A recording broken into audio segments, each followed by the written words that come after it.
yang mana pada siang hari ini ibu-ibu semua sudah hadir dalam undangan saya, yaitu dalam kegiatan tugas saya ibu-ibu untuk pemetaan aset Desa Insani.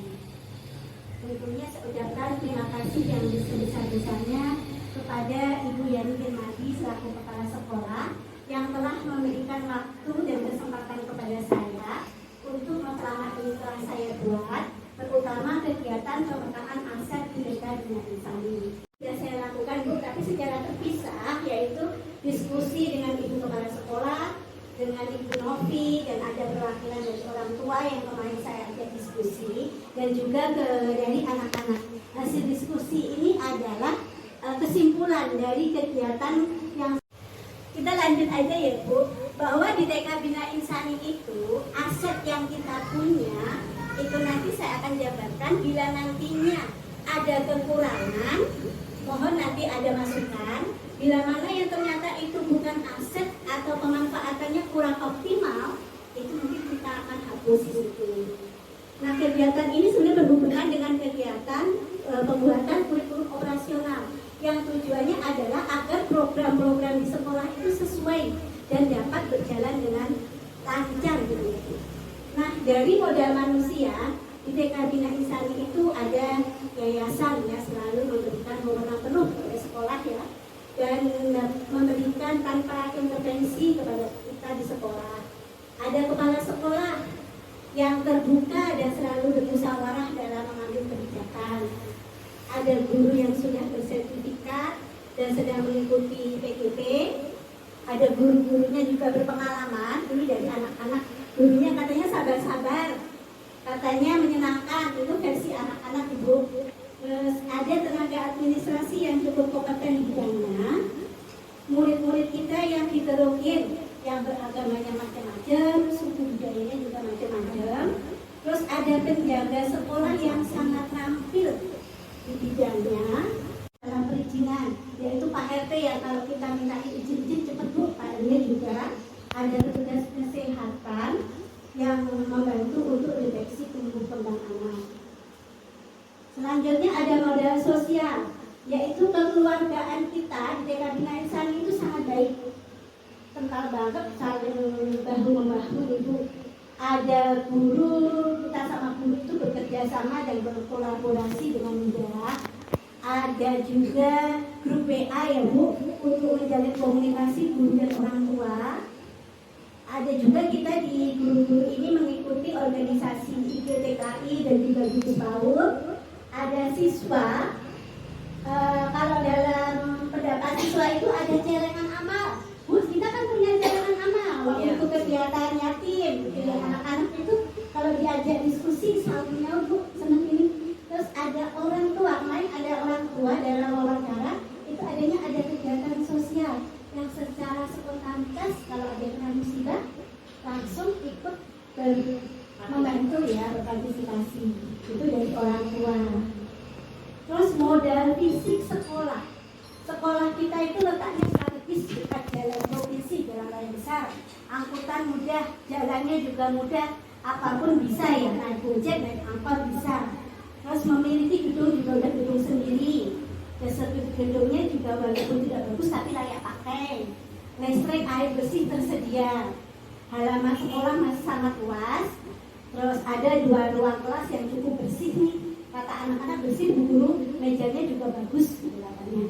Ada APE, ada permainan dalam dan permainan luar yang cukup. Ada ruang serbaguna di atas, ada juga ruang guru. Terus memiliki jumlah keran air yang politik, tapi politik itu tentang kebijakan pemerintah daerah. Kita ini ada peraturan pemerintah Wali Kota nomor 70 tahun 2019, yaitu tentang wajib PAUD 1 tahun. Itu kita senang banget ada itu. Setidaknya sekarang TK mulai bangkit lagi dekat dengan kantor-kantor pemerintah seperti puskesmas, damkar, kelurahan, itu mudah sekali. Ternyata kemarin kita waktu ada itu damkar kita hubungi langsung datang Bu. Ternyata mudah gitu, prosesnya nggak susah. Terus ada keputusan dan kebijakan kepala sekolah yang berbeda berpihak pada murid dan dari hasil musyawarah. Keputusan kepala sekolah kita itu tidak mengikat keras, fleksibel. Gimana nih contoh kalau kemarin ada kalau misalkan masih SPP boleh buku, dan itu sabar banget. Itu keputusan. Terus kebijakan tadi yang fleksibel masih bisa mengikuti kondisi situasi yang ada di lapangan. Selanjutnya adalah modal finansial.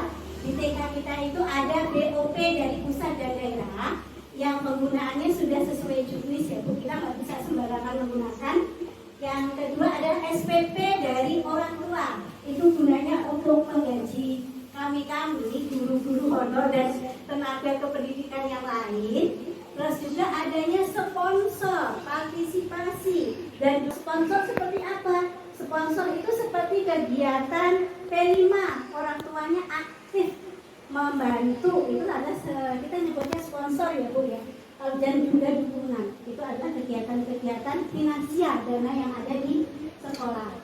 Terus tadi kalau anak-anak itu ada dana sosial celengan, terus orang tua yaitu dana sosial yang tadi spontanitas ya Bu. Lanjut dari modal lingkungan atau alam. Kita itu berada di daerah perkotaan, masyarakatnya yang bermacam-macam, tapi alhamdulillah hidup rukun ya. Kita nggak pernah ada di sekitar kita bentrokan, tawuran, jarang nggak pernah ada ya. Jadi nggak terganggu anak-anak ke sekolah. Masyarakatnya rata-rata di pedagang, guru, pekerja harian lepas. Suplai di sini oksigen lingkungan kita masih sangat cukup, banyak pohon-pohon di sekolah.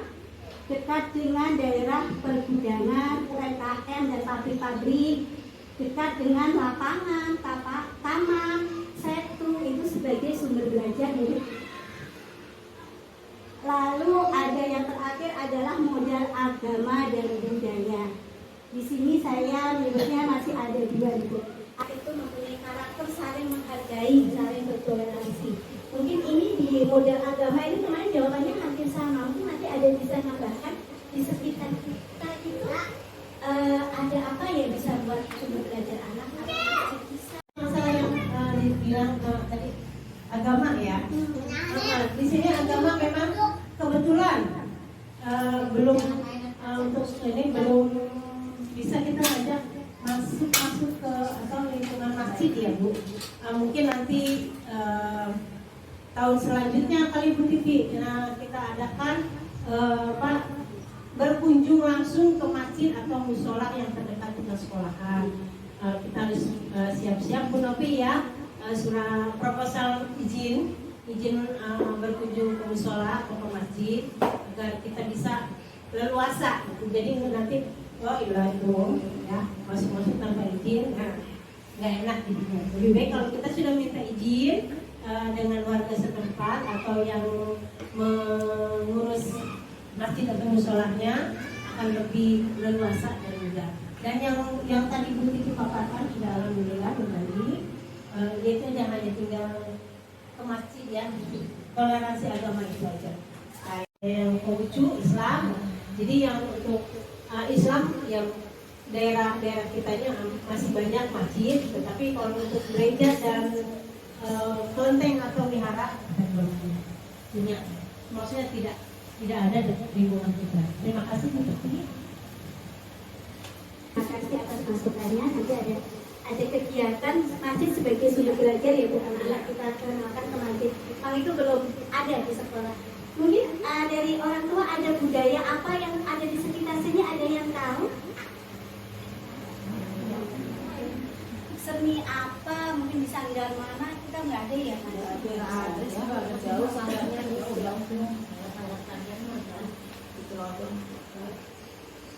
Nah, itu ya sedikit ya budaya, dan memang budaya kita beraneka macam ya di Depok, jadi tidak ada satu yang menonjol yang kalau kita melihat di Jawa itu satu desa mungkin ada reog gitu di Ponorogo, dan itu bisa dikenalkan ke anak. Kalau kita mengajarkan kayaknya susah ya daripada diajar itu mengajar. Sudah semua, terima kasih Bu Yani atas waktunya.